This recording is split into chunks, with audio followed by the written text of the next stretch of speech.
Is the housing market in Savannah crashing? Yes or no?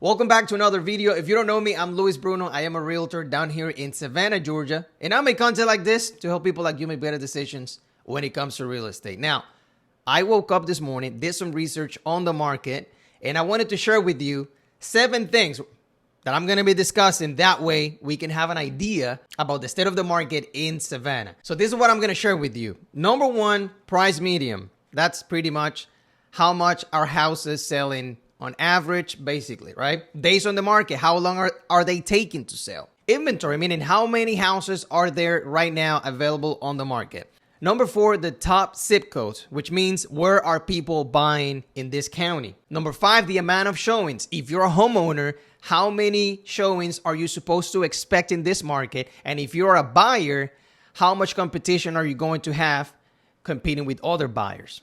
Number 6, pending sales. That means, are there people buying or not? How many people are buying? And how many sellers are accepting offers right now? And number 7, the amount of houses that have actually sold in the month of January. All right, so let's get to the point. Well, the data is coming from the Savannah MLS. You can see this is only residential, and the price median in January was $315,000 compared to $295,000 of last year. That is only a 6.4% increase in prices. Number 2, the days to sale is currently at 39. As you can see, 2023 is actually taking a little bit longer. So if you're a seller, keep this in mind and do not expect a super speedy sale because it's not going to happen, unfortunately. Just accept it, deal with it, and act accordingly. Well, let's talk about inventory. This is one of the key indicators to know if you are on a market crash. We used to have only 1.6 months of inventory last year. Now we have 2.71. Now, that lets you know that we don't have 6 months like in other cities. Nothing like that, okay? So do not expect it. It's not happening at the moment. All right, hottest zip code in the area. South Savannah, which is 31419. That's actually Georgetown, Windsor Forest, all of that area is the number 1. Number 2 is Pooler, 31322. That is Pooler. 31407. That is actually the Port Wentworth area. 31405. It goes all the way from West Savannah to the Midtown area. And 31404 is actually East Savannah. Now let's continue to the number of showings. This is for all the sellers, what to expect, how many showings you can get. And if you're a buyer, this is important to know how many people you are probably competing with. So the data is coming from Showing Time, which is basically the platform that all the realtors use to set showing appointments, okay? So it says 6.4, which is 15.8% less showings. Basically 50% less people, fewer people are actually taking a look at homes. All right, let's go to pending sales. This is very important. You can see I selected the residential, only Chatham County, and I selected the active contingent and under contract. Both of them are the same. The only difference is that active contingent means the seller accepted an offer, but they are actually going through the inspection period and appraisal period. Now you can see here the results. It says 650 pending sales. So if you were wondering if people are buying, the answer is yes. So as you can see, the number of homes sold is actually down compared to last year, 424. Now we only had 304, which is actually 28.4% fewer sales compared to the same month of last year. As a bonus, let's just talk about how many new houses hit the market in January. That was 379 compared to 493 during the same month of last year. That is actually a 23.2 dropped when it comes to the new sellers hitting the market. Now check this out, guys. Housing market crash, how soon will one happen, and what cities could be impacted the most? Let's just talk about this, and I'm gonna share my opinion at the end as well. So basically, some experts are saying that yes, there's a potential housing market crash, but no, all the regions are going to be impacted the same way. I agree with that. The other thing is basically saying that the prices are supposed to stop declining mid-year. I don't know if that's going to happen, but if it happens, even better. By the way, guys, my microphone is acting up, so I apologize if the audio seems to be different in every freaking clip. But anyway, let's continue. So the same article is saying that San Jose, California, Austin, Texas, Phoenix, Arizona, and San Diego are the cities that will likely see the drop of over 25% when it comes to the prices. And then Goldman Sachs is saying that they believe we're gonna end up this year with only 6.5% on the mortgage rates. Now, just so you know, this is Mortgage News Daily. This is a very good resource if you're wanting to keep track of the interest rates. As you can see, last year we had a 7.3 back in October, 7.37. We went all the way up to 5.99, and now we're sitting at 6.19% on the 30-year fixed rate for mortgages.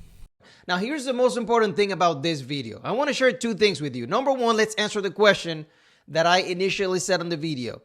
Is the market in Savannah crashing? Yes or no? The answer is no, it's not. Why? Why am I saying this? It is not crashing. I know it's adjusting, and I've said that a million times. It is adjusting. Is it crashing? No. If you compare the market here, which is a tiny market compared to all of those huge cities, right? So every time you're watching the news, they're referring to those big cities, New York, Los Angeles, Dallas, San Antonio, all of those people where they have millions of people, right? And the shift on the market are huge. You saw in the article, it says Southwest area is the one that's going to get affected the most. Now, here in Savannah, we don't have any evidence that the inventory is going from 2 months to 6 months, 7 months, etc. We don't have it. So if we don't have it, it doesn't matter what my opinion is. It's the data. Numbers don't lie. Now, the second thing, let's talk about interest rates. A lot of you guys are waiting for the interest rates to go down. That way you can buy a house. You're complaining because you know your friends, your neighbors, your uncle, they bought a house back when the interest rates were at 3%. And now you feel like you're going to be missing out on that because the interest rates are 6%. Now, you can ask your grandma, when was the last time on her lifetime that mortgage rates were 3%? Probably never, okay? So do not compare a frenzy, meaning the real estate market back 2 years ago was a buying frenzy where everybody was buying houses, and it was a very particular situation in the whole world. And let me just give you a economy 101 question. What do you think will happen when the interest rates go down? Right? Let's say they are at 7. What do you think will happen when they go back to 4? Do you think more people are going to want to buy houses or less people are going to want to buy houses? It's very obvious, right? A lot more people. If you only have in the state of Georgia 500,000 people that wanted to buy houses at 7%, how many people do you think we're going to have at 4%? Maybe 1.2 million in Georgia wanting to buy houses. And maybe it's exaggerated number, but you get what I'm saying. So what do you think will happen when we have 3 times as many people wanting to buy houses, making offers on home? Do you think prices are going to go down, or do you think prices are going to go up? So when interest rates go down, the prices go up. When interest rates go up, the prices go down. That's how it is. It's always functioned like this, okay? It's like you cannot accelerate and brake at the same time and expect the car to do both things at the same time. You're either going to brake, you're going to stay in the same place, or you're going to go forward or go backwards. That's it. Like, it's not going to happen like you guys think it is. For example, let's say your neighbor bought the home for $300,000 at 3% interest rate. $300,000, 3% interest rate. You bought it for $260,000 at 7.8 interest rate. You waited for the prices to go down, but you have a much higher interest rate. Do you think you're going to pay less than he does a month? Probably not. You're going to pay a lot more for your $260,000 mortgage compared to him at $300,000. That's what I'm talking about.